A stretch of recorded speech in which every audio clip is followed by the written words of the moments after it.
Madurai ஆதீனத்திடம் cyber crime போலீசார் நேரில் விசாரணை மேற்கொண்டு வருகின்றனர்.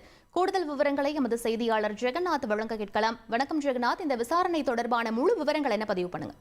வணக்கம்.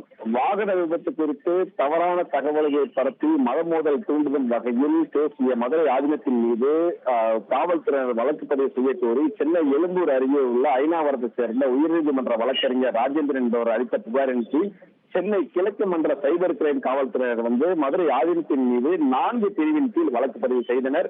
இந்த நிலையில் முன்ஜாமீன் கோரி மதுரை ஆதீனம் பார்த்தீங்கன்னா சென்னை முதன்மை அமர்வு நீதிமன்றத்தில் மனு தாக்கல் செய்திருந்தார். அப்போது ஆதீனத்திற்கு 60 வயதிற்கு மேலாக ஆனதால் நேரில் ஆஜராக கட்டாயமில்லை, காவல்துறையினர் நேரில் சென்று விசாரணை செய்து கொள்ளலாம் எனவும் காவல்துறை விசாரணைக்கு முழு ஒத்துழைப்பு அளிக்க வேண்டும் என மதுரை ஆதீனத்திற்கு நிபந்தனையுடன் ஜாமீன் வழங்கி நீதிபதி உத்தரவு பிறப்பித்திருந்தார். இந்த நிலையில் மதுரை ஆதீனத்திடம் விசாரணை நடத்துவதற்காக சென்னை கிழக்கு மண்டல சைபர் கிரைம் காவல்துறையினர் மதுரை மீனாட்சி அம்மன் கோவில் அருகே உள்ள தெற்காவணி மூல வீதியின் பகுதியில் உள்ள மதுரை ஆதீன மண்டபத்திற்கு நேரில் வருகை தந்த சென்னை கிழக்கு மண்டல சைபர் கிரைம் காவல் ஆய்வாளர் பத்மகுமார் தலைமையிலான 3 காவல்துறையினர் மதுரை ஆதீனத்திடம் விசாரணை நடத்தி கொண்டிருக்கிறார்கள். குறிப்பாக மதுரை ஆதீனத்திற்கு ஹெர்னியா அறுவை சிகிச்சை முடிந்தவுடன் மருத்துவ ஓய்வு எடுத்து வரும் நிலையில படுக்கையில் படுத்திருக்கும் நிலையில சைபர் கிரைம் காவல்துறையினர் தற்போது விசாரணை நடத்தி கொண்டிருக்கிறார்கள்.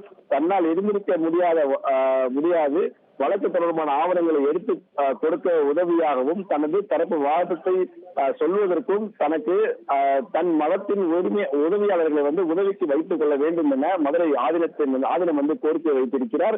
குறிப்பாக அதனையும் காவல்துறை நிராகரித்து இருக்கிறார்கள் என்று தகவல் வெளியாகி இருக்கிறது. மேலும் தனக்கு நேற்று நள்ளிரவு 1 மணிக்கு மெயில் மூலமாக இந்த வழக்கு விசாரணை தொடர்பாக தகவல் அளிக்கப்பட்டுள்ளதாக கூறியிருக்கிறார். மதுரை ஆதீனத்திடம் பார்த்தோம்னா தற்போது காவல்துறையினர் இவ்வளவு விளக்கங்கள் கூறிய நிலையில அவர் படுத்த வெடி பார்க்கிறனால் விசாரணைக்கு அவர் ஒத்துழைப்பு கொடுத்திருக்கிறார். தற்போது